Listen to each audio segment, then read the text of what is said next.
10वीं बोर्ड परीक्षा 2022 गणित का पेपर आपके 12 अप्रैल 2022 को है। तो 12 अप्रैल को जो पेपर आएगा वो बिल्कुल इसी पैटर्न पर आने वाला है। तो आप इन प्रश्नों को अच्छी तरीके से देखें और इन प्रश्नों को भी अच्छा तैयार करें ताकि आपका जो बोर्ड एग्जाम है वो काफ़ी अच्छा जाए। आपके जो पेपर है उसमें पहला प्रश्न, जो पहला भाग होगा भाग अ, उसमें 3 प्रश्न होंगे।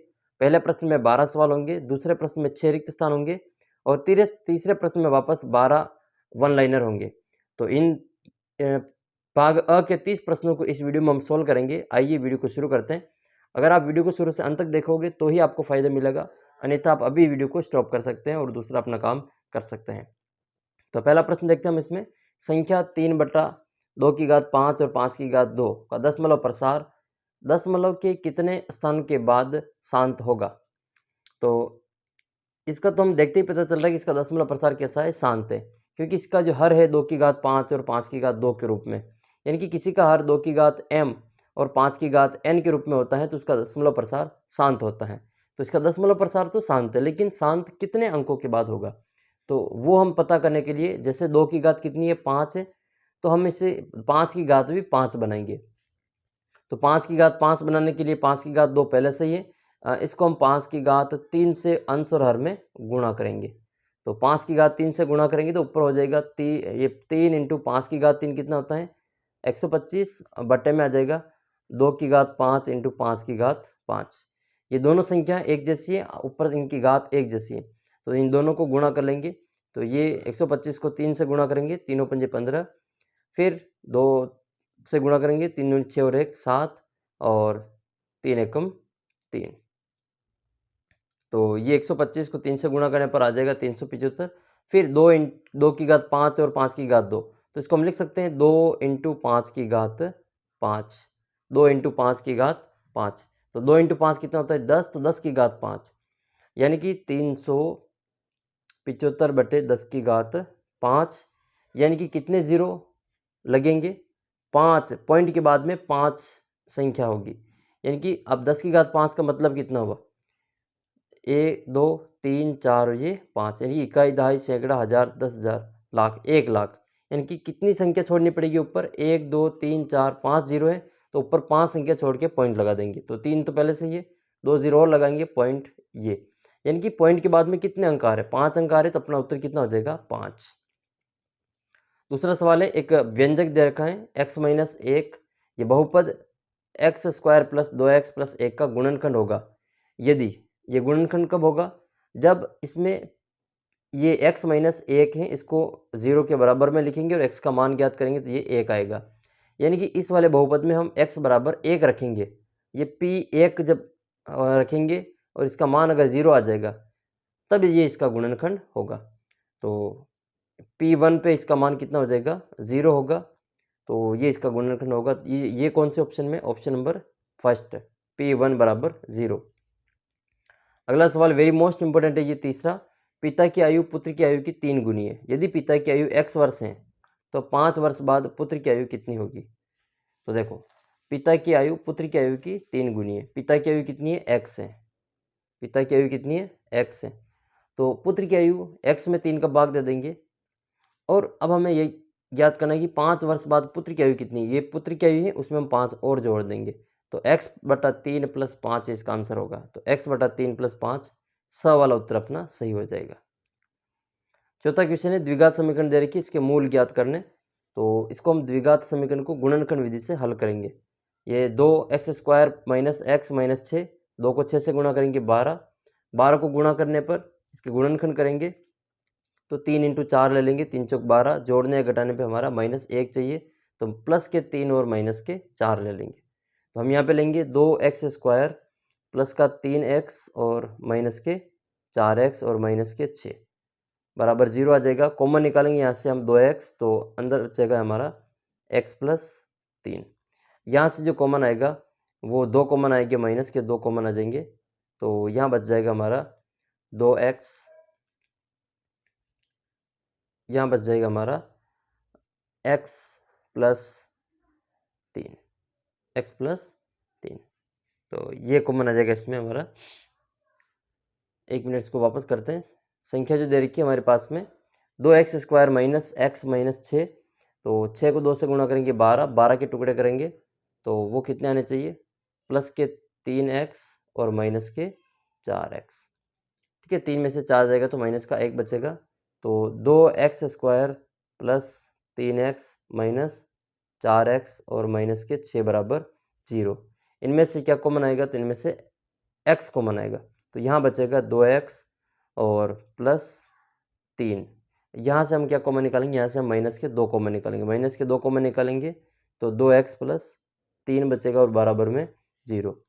तो x माइनस 2 और 2x प्लस 3, x माइनस 2 बराबर 0, तो x का मान कितना आ गया 2, यानी कि एक तो आएगा x बराबर 2 और 2x प्लस 3, 2x प्लस 3 इसके बराबर 0 लिखेंगे, तो 2x बराबर माइनस के 3, x बराबर माइनस के 3/2। तो x का मान प्लस के 2 और दूसरा x का मान माइनस के 3/2। इसका उत्तर हो जाएगा ब वाला, 2 और माइनस के 3/2। 5वां सवाल है -4 -1 2 और 5 का 10वां पद ज्ञात करना है। तो इसमें पहला पद कितना है, पहला पद तो है माइनस के 4, सार्वंतर कितना है -1, फिर माइनस माइनस प्लस के 4 यानी कि प्लस का 3 सार्वंतर है, n का मान इसमें 10 है, तो 10वां पद ज्ञात करना है। तो 10वां पद ज्ञात करने के लिए सूत्र लगेगा n बराबर a plus n minus 1 into D. पहला पद कितना है माइनस का 4 है, फिर प्लस n का मान 10, 10 में से 1 घटाना है, 10 माइनस 1 इंटू डी का मान 3, तो यह आएगा -4, 10 में से 1 गया तो 9 इंटू 3, 9 3 कितने होते हैं 27, तो -4 प्लस 27, 27 में से 4 घटाएंगे तो 23 इसके आंसर होंगे। -4 प्लस 27 कितने हो जाएंगे 23, तो करेक्ट आंसर इसका 23 होगा। वेरी वेरी मोस्ट इंपॉर्टेंट है ये 6वां सवाल। ऐसी सरल रेखा जो वृत्त की परिधि को केवल एक ही बिंदु पर स्पर्श करती है, ये वृत्त ये जो बाहर की गोलाई दिख रही है इसकी परिधि है, इस परिधि को केवल एक ही बिंदु पर एक कोई वृत्त स्पर्श करेगी, तो वो जो लाइन आएगी उसको हम कौन सी लाइन कहेंगे, वो स्पर्श रेखा कहलाएगी। ये जो है वो इसकी स्पर्श रेखा है। तो वृत्त की परिधि को केवल एक ही बिंदु पे टच करती है तो इसको हम स्पर्श रेखा कहते हैं। ठीक है, तो इस वृत्त के ऊपर अनंत बिंदु है, तो वृत्त के ऊपर हम जितने बिंदु होंगे उतनी स्पर्श रेखाएं खींच सकते हैं। लेकिन वृत्त के ऊपर किसी एक बिंदु से, जैसे ऊपर कोई एक बिंदु, तो एक बिंदु से एक ही स्पर्श रेखा खींचेंगे, और वही बिंदु अगर वृत्त के बाहर होगा, यहाँ पे वृत्त के बाहर, तो यहाँ से हम इसके ऊपर 2 स्पर्श रेखाएं खींच सकते हैं। 7वां सवाल है बिंदु -8,6 किस चतुर्थांश में स्थित है। तो वही लाइन x, ये y और x, यहाँ दोनों प्लस के होते हैं, ये प्रथम चतुर्थांश कहलाता है, ये द्वितीय कहलाता है, ये तृतीय और ये चौथा वाला। तो पहले वाले में दोनों प्लस, दूसरे वाले में x माइनस वाई प्लस, तीसरे वाले में दोनों माइनस, चौथे वाले में x प्लस वाई माइनस। तो यहाँ पे x माइनस और y प्लस है, तो ये कौन से में आएगा, दूसरे में आएगा। सही उत्तर है इसका दूसरा। अगला प्रश्न है यदि साइन थीटा बराबर 1/2 हो तो 1 - 2 साइन स्क्वायर थीटा बटे साइन थीटा का मान ज्ञात करना है। तो थीटा की जगह पे साइन थीटा की जगह पे 1/2 लिखना है, तो ये हो जाएगा 1 - 2 इंटू 1/2 का होल स्क्वायर और बटे में आ जाएगा 1/2। तो इसको हम सोल्व करेंगे तो ये आएगा 1 - 2 इंटू 1/4 और 1/4 और बटे में आ जाएगा 1/2। तो 2 के पहाड़े से 2 एक बार, ये कट जाएगा 2 बार। 1 में से 1/2 घटाएंगे तो ऊपर बचेगा 1/2 और नीचे भी बचेगा 1/2। जब 1/2 में 1/2 का भाग देंगे तो वो 1 बार जाएगा। तो वापस कर लेते हैं इसको, 1 - 1/2, इसमें भाग देना है 1/2 का। 1 में से आधा माइनस करेंगे तो कितना बचेगा 1/2, उसमें भाग देना है 1/2 का। तो 1/2 में 1/2 का भाग 1 बार जाएगा। ये 2 ऊपर चले जाएंगे और ये 1 इसका नीचे आ जाएगा, तो 2 से 2 कट जाएंगे, आंसर आएगा इसका 1। तो सही उत्तर इसका 1। नेक्स्ट क्वेश्चन है sine theta cosec theta plus cos theta sec theta का मान बराबर होता है। तो ये साइन थीटा, इसको हम कोसेक में बदल या फिर कोसेक को हम साइन में। तो साइन थीटा तो वैसे वैसे ही, इस कोसेक को लिखेंगे हम 1/sin थीटा, प्लस कोस वैसे ही लिखेंगे, कोस थीटा इंटू 1/सेक को लिखेंगे कोस थीटा। देखो साइन से साइन कैंसिल हो जाएगा, कोस से कोस कैंसिल हो जाएगा, तो इधर प्लस से इधर 1 बचेगा, प्लस के बाद में भी 1 बचेगा, तो 1 + 1 बराबर उत्तर कितने हो जाएंगे, 2 हो जाएंगे। अ वाला उत्तर अपना सही होगा। तो इसका जो करेक्ट आंसर है वो इसमें 2 हो जाएंगे। 10वां सवाल है माध्य माध्यक और बहुलक में संबंध बताना है। तो माध्य माध्यक और बहुलक में संबंध क्या होता है, बहुलक बराबर 3 माध्यक माइनस 2 माध्य, बहुलक बराबर 3 माध्यक माइनस 2 माध्य, और ये भी हो सकता है बहुलक प्लस 2 माध्य बराबर 3 माध्यक। तो ये आपकी किताब में दे रखा है, ये भी हो सकता है बहुलक प्लस 2 माध्यक माध्य बराबर 3 माध्यक। 11वां सवाल है, निम्न बारंबारता मंटन में 25 वर्ष से कम आयु के विद्यार्थियों की संख्या, जो आयु दे रखी है 5 से 10, 10 से 15, 15 से 20, 20 से 25, 25 से 30। तो 25 तक कितनी, यहाँ तक है 25, इसमें 25 शामिल नहीं है, तो 25 से कम, ये सारी 25 से कम है। तो 3 इनकी जोड़ कर लेनी है 25 से कम में, 3 प्लस 6 प्लस 8 प्लस 8, जब इनकी जोड़ करेंगे तो 8 और 8 16, 16 और 6 22, 22 और 3 25। तो संख्या कितनी आ जाएगी, 25 से कम विद्यार्थियों की आयु विद्यार्थियों की संख्या है 25। तो 25 तक है, 25 शामिल नहीं है, 25 से कम वाले ये सारे आ जाएंगे। अगला प्रश्न है, यदि पी ए किसी घटना ए के प्रायिकता को दर्शाता हो तो जो पी ए का मान है वो किसके बराबर होगा, किसके मध्य होगा। तो जी किसी भी घटना की जो प्रायिकता है वो 0 से बड़ी हो सकती है या 0 के बराबर, या फिर वो प्रायिकता का जो मान है वो 1 से छोटा या फिर 1 के बराबर होता है। ये जो मैंने लिखा 0 से बड़ा, 0 के बराबर और 1 से छोटा 1 के बराबर, इसको हम प्रायिकता की सीमा कहते हैं, लिमिट ऑफ प्रायिकता के नाम से इसको जाना जाता है। तो परीक्षा में आ जाएगी प्रायिकता की सीमा क्या होती है, तो ये लिखना है आपको 0 से बड़ा, 1 से छोटा या उसके बराबर और 0 के बराबर। तो ये पहला प्रश्न था। अब हम इसमें दूसरा प्रश्न देखते हैं। 6 रिक्त स्थान है। एक्स अक्ष पर स्थित किसी बिंदु की कोटि का मान, तो एक्स अक्ष पर हमेशा वाई का मान 0 होता है। ये प्रश्न मैंने पूछा भी है और वहाँ पे भी आपने गलत जवाब दिया था। मैंने यूट्यूब कम्युनिटी में प्रश्न डाला था कि एक्स अक्ष पर स्थित किसी बिंदु की कोटि का मान क्या होता है, तो वहाँ मैंने वाई ऑप्शन डाला था, तो आप सभी ने वहाँ अधिकतर जो वहाँ पे वाई उत्तर दिया था। जबकि एक्स अक्ष पर जो कोटि होती है वो 0 होती है। ये एक्स अक्ष पर यहाँ पे वाई का मान क्या होता है, 0 होता है। यहाँ कोई भी बिंदु होगा तो एक्स कोमा 0 लिखेंगे एक्स अक्ष पे, वाई एक्स पे कोई बिंदु होगा तो उसको 0 कोमा वाई लिखा जाता है। तो एक्स अक्ष पर कोटि का मान 0 होता है, तो इसका उत्तर हो जाएगा 0। अगला प्रश्न है, समांतर श्रेणी 10, 8, 6, 4 का 7वां पद ज्ञात करना है। 7वां पद ज्ञात करने के लिए पहला पद कितना है, पहला पद है 10, डी का मान 8 में से 10 को घटा लेंगे तो माइनस के 2 हो जाएंगे, और 7वां पद तो n बराबर 7 लिखेंगे। तो ए एन बराबर ए प्लस एन यानी कि 7 माइनस 1 इंटू डी का मान माइनस के 2। तो ये हो जाएगा 10 प्लस 6 इंटू माइनस के 2। 10, देखो 6 को 2 से गुणा करेंगे तो माइनस के 12 हो जाएंगे, 6 दूनी माइनस के 12। तो 10 में से 12 को घटाएंगे तो आंसर कितना आएगा, माइनस का 2। तो करेक्ट आंसर इसका माइनस का 2। तीसरा प्रश्न है, वक्र रेखा पर स्थित दो बिंदुओं के बीच की दूरी क्या कहलाती है। जैसे ये कोई एक वक्र रेखा है, ठीक है, ये वक्र रेखा है, यहाँ पे एक बिंदु है, यहाँ पे एक बिंदु है ए, और इसको हम बी नाम दे देते हैं। तो ये जो है ये चाप कहलाता है। क्या कहते हैं इसको, चाप, आर्क कहते हैं, ए आर से आर्क, या फिर इसको चाप कहते हैं। तो दो बिंदु, वक्र रेखा पर स्थित दो बिंदुओं के बीच की दूरी को चाप कहते हैं। नेक्स्ट है, निर्देशांक ज्यामिति में दो बिंदुओं के बीच की दूरी ज्ञात करने का सूत्र लिखिए। तो वेरी वेरी मोस्ट इंपॉर्टेंट है ये, under root x2 minus x1 का whole square plus y2 minus y1 का होल स्क्वायर। पांचवा सवाल आपके इसमें, यदि टेन थीटा बराबर अंडर रूट 3 हो तो थीटा का मान कितना होगा। तो टेन में अंडर रूट 3 किसका मान होता है, तो ये टेन 60 का मान होता है।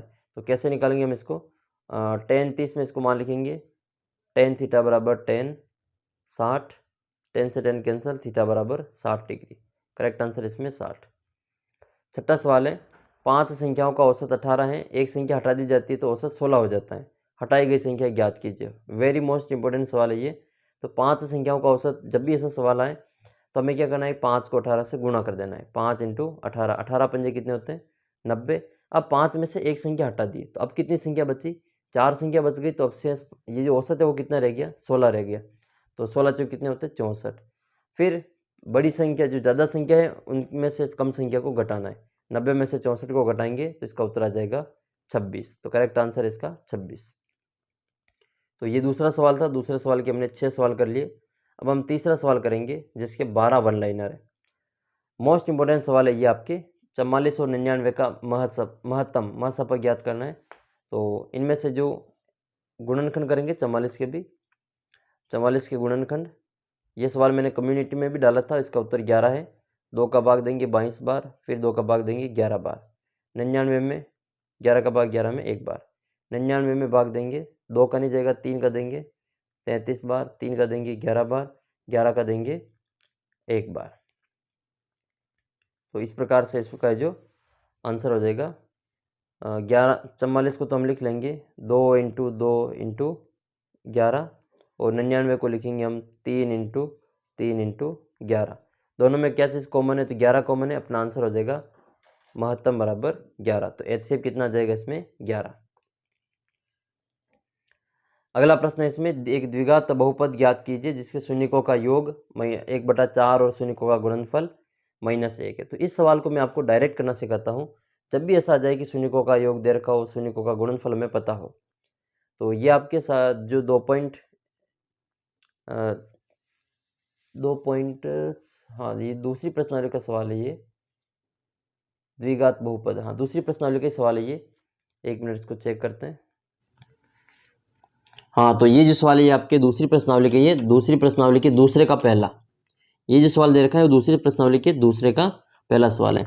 इसमें हमें द्विघात बहुपद बनाना है, तो इसको मैं एक सूत्र से आपको याद करवाता हूँ। जब भी द्विघात बहुपद बनाना हो तो उसको हम इस सूत्र से बना लेंगे, x² - alpha plus beta into x plus alpha into beta. ये सूत्र आप याद कर लेना, इसमें आपका एक द्विघात समीकरण ये बिना ABC का मान निकाले आसानी से हो जाएगा। x² - alpha plus beta into x plus alpha into beta. इसमें जो x² है वो तो वैसे वैसे लिखना है, माइनस शून्यकों का योग कितना दे रखा है वो है इसमें 1/4, तो 1/4 इंटू एक्स, फिर प्लस शून्यकों का गुणनफल कितना दे रखा है वो -1 दे रखा है। अब इसको हल कर लो, तो ये x² माइनस 1 को x से गुणा करेंगे तो x/4 प्लस माइनस माइनस, तो x² - x/4 -1, तो ये आएगा हमारे पास में x² - x/4 -1। ये आने के बाद में इस 4 को हम यहाँ से हटाएंगे। 4 को यहाँ से हटाने के लिए जिस संख्या के नीचे वो संख्या है वहाँ से इस 4 को हटा के बाकी संख्या से इस 4 को गुणा कर दो। 4 को x² से गुणा करेंगे तो ये हो जाएगा 4x² माइनस ये 4 इसके x के नीचे है तो इसको यहाँ से हटा दो, केवल x बच जाएगा। 4 को x से गुणा करेंगे तो -4 आ जाएंगे। तो बहुपद क्या आ गया हमारे पास में, 4x² - x - 4। तो ये देखो वो सेम का सेम ही उत्तर है, 4x² - x - 4। तो आप इस तरीके से भी सवाल को कर सकते हैं। फिर तीसरा सवाल एक बहुपद है जिसके शून्यकों का योग और गुणनफल लिखिए। तो शून्यकों का योग, ये एक बहुपद दे रखा है x² - 6x + 7। तो इसमें शून्य क्या क्या होंगे, तो शून्यकों का योग निकालने के लिए हम मानते हैं कि इसका जो शून्य है वो अल्फ़ा और बीटा है। तो अल्फ़ा प्लस बीटा का मान कितना होता है, अल्फ़ा प्लस बीटा बराबर होता है -b/a। ये -b क्या है, -b ये x का गुणांक और ये a है जो x² का गुणांक है। तो ABC का मान ज्ञात कर लेते हैं। देखो a बराबर तो 1 है, b बराबर इसमें -6 है और c बराबर इसमें +7 है।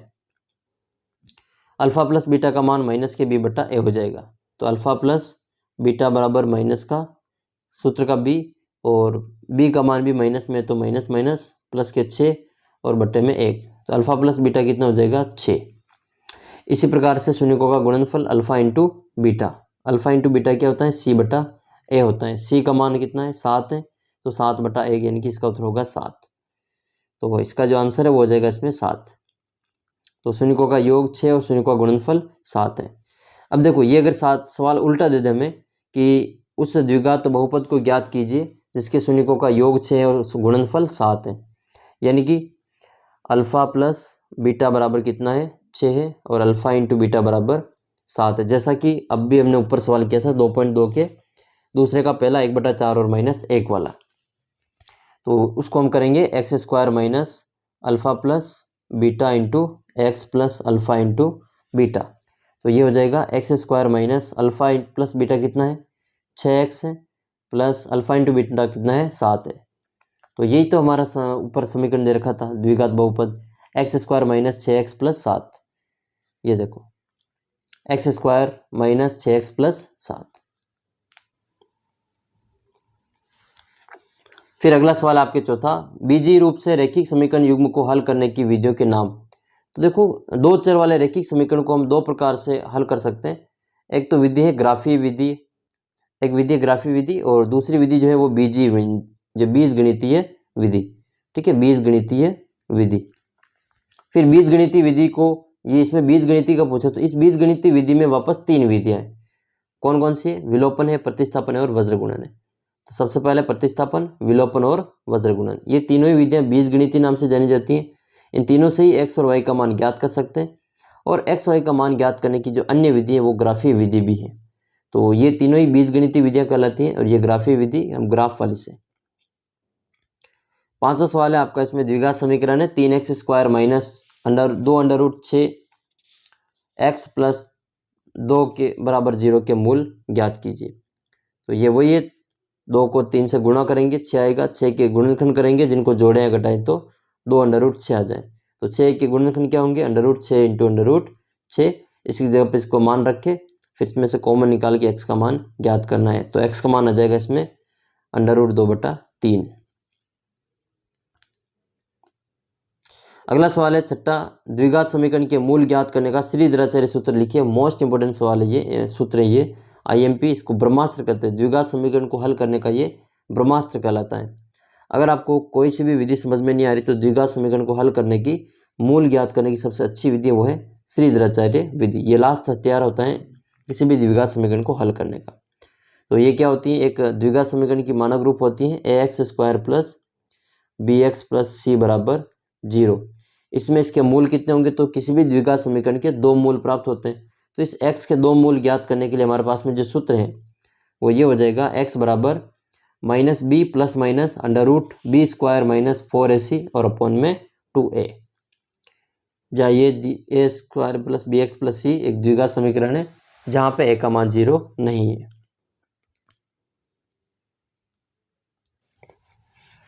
फिर आपके अगला सवाल है सातवां, कि वृत्त के अंदर वृत्त पर कितनी स्पर्शरेखा खींच सकते हैं। तो देखो, ये मान लो कोई वृत्त है और इस वृत्त के अंदर कोई एक बिंदु है P, तो इस P बिंदु से इसके ऊपर कितनी स्पर्शरेखा खींची जा सकती है। तो हम जानते हैं कि वृत्त के अंदर कोई बिंदु होगा तो उससे हम एक भी स्पर्शरेखा नहीं खींच सकते, और खींचेंगे भी तो भी वो स्पर्शरेखा नहीं होगी, वो छेदक रेखा के रूप में जानी जाती है। तो वृत्त के अंदर किसी बिंदु से वृत्त पर कोई स्पर्शरेखा नहीं खींच सकते। अगला बिंदु है सवाल है आठवां, ये बिंदु 3, -2 की y अक्ष से दूरी ज्ञात करनी है। बिंदु 3, -2 की y अक्ष से दूरी ज्ञात करनी।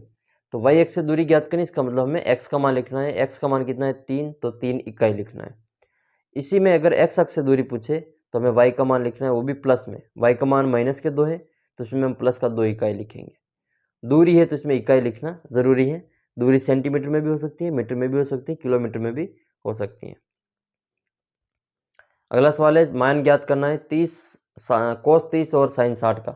देखो, cos 30 और sin 60 दोनों के मान एक जैसे होते हैं। cos 30 का मान अंडर रूट 3/2 होता है और sin 60 का मान भी अंडर रूट 3/2 होता है। तो ये दोनों एक जैसी संख्या है। जब इसमें से इसको घटाएंगे तो इसका उत्तर कितना आ जाएगा? 0। ये उसी प्रकार से है जैसे 4 - 4 होता है, वैसे अंडर रूट 3/2 और अंडर रूट 3/2 है। तो 4 - 4 0 होता है, तो इन दोनों का माइनस भी है जो 0 ही होगा। अगला सवाल है, यदि sin 3x बराबर 1 हो तो x का मान ज्ञात कीजिए।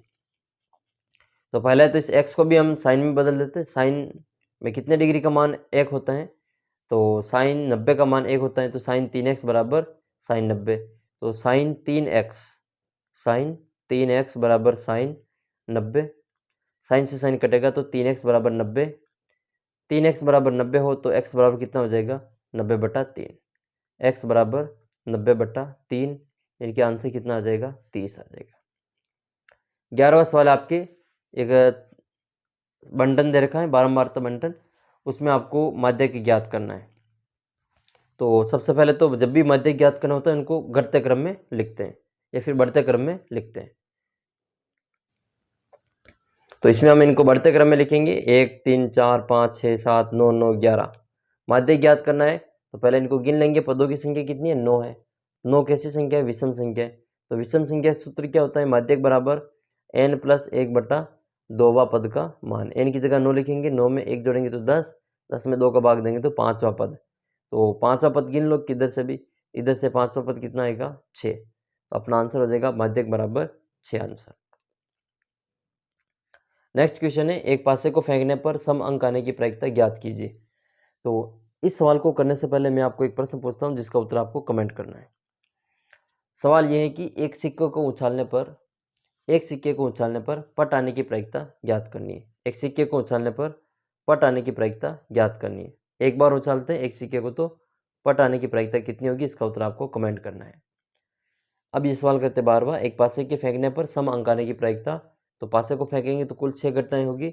सम संख्या कौन कौन सी है, तो 2, 4, 6। सम संख्या आने के कुल अनुकूल परिणाम कितने, तो 3 है। तो सम अंक आने की प्रायिकता बराबर अनुकूल परिणामों की संख्या बटे कुल परिणामों की संख्या। अनुकूल परिणाम 3 है और कुल परिणाम 6 है। 3 की पार से कटेंगे 1 बार, 6 कटेंगे 2 बार, तो 1/2 इसके आंसर होंगे। अगर इसी में वो अभाज्य संख्या आने की प्रायिकता पूछता, तो अभाज्य संख्या कौन कौन सी है, 2, 3 और 5। 2, 3 और 5 अभाज्य संख्या होती है। अनुकूल परिणाम 3 हो जाएंगे, कुल परिणाम 6, इसका उत्तर भी 1/2 हो जाएगा। अगर वो हमसे इसमें विषम संख्या पूछता, विषम संख्या आने की प्रायिकता, तो 1, 3 और 5, ये भी 3 परिणाम है, तो 3/6 1/2 हो जाएगा। अगर इसमें आपका 2 का गुणज पूछे, 2 का गुणज, तो 2 का गुणज क्या क्या है, 2 है, 4 है और 6 है। तो अनुकूल परिणाम 3 है, कुल परिणाम 6, 3/6, इसका उत्तर भी 1/2 ही होगा। अगर तुमसे इसमें 3 का गुणज पूछे, 3 का गुणज, तो 3 का गुणज क्या क्या होता है, 3 और 6, अनुकूल परिणाम 2, कुल परिणाम 6, तो 2/6, इसका उत्तर कितना आएगा, 1/3 आएगा। ये वेरी मोस्ट इंपॉर्टेंट है, 1/3। बाकी अब तक जो हमने सवाल किए उन सभी के 1/2 ही आए थे। और क्या सवाल बन सकता है पासे वाला, 3 से छोटा अंक। 3 से छोटा अंक क्या हो सकता है, 1 और 2। अनुकूल परिणाम 2/6, 1/3। 3 या 3 से छोटा, 3 या 3 से छोटा, तो इसमें हम 3 को भी शामिल करेंगे, 1, 2, 1, 2 और 3। तो अनुकूल परिणाम 3, कुल परिणाम 6, 3/6, 1/2। 3 से बड़ा अंक आने की प्रायिकता, तो 3 से बड़ा अंक 4, 5 और 6। अनुकूल परिणाम 3 बटा कुल परिणाम 6, 1/2। 3 या 3 से बड़ा, 3 या 3 से बड़ा, तो 3 या 3 से बड़ा कौन होगा, इसमें 3 भी शामिल होंगे, तो 3, 4, 5 और 6। अनुकूल परिणाम 4 है, कुल परिणाम 6 है, तो 4/6 यानी कि 2/3। तो ये कुछ प्रायिकता से संबंधित सवाल थे। इसमें से आप अभी जो हमने इसमें सवाल किए, इनमें से आपको काफ़ी सवाल है जो आपके 12 तारीख वाले पेपर में मिलेंगे। आप इस वीडियो को बार बार देखें और वीडियो को अपने बाकी के लोग साथियों के साथ शेयर जरूर करें, ताकि जो उनको भी इसका फ़ायदा मिल सके। इसकी PDF आपको हमारा टेलीग्राम चैनल पे मिल जाएगी, आप वहाँ से इसको प्राप्त कर सकते हैं। तो टेलीग्राम चैनल का लिंक आपको नीचे डिस्क्रिप्शन बॉक्स में दे रखा है, वहाँ से इसको प्राप्त कर लें और इसकी PDF वहाँ से प्राप्त करें। जल्दी मिलेंगे अगले वीडियो में एक और महत्वपूर्ण मॉडल पेपर के साथ में। तब तक आप चैनल को सब्सक्राइब कर लें, वीडियो को अधिक से अधिक शेयर करें और एक लाइक ज़रूर करें। जो आपको प्रश्न पूछे गए उनका जवाब आप कमेंट बॉक्स में ज़रूर दें।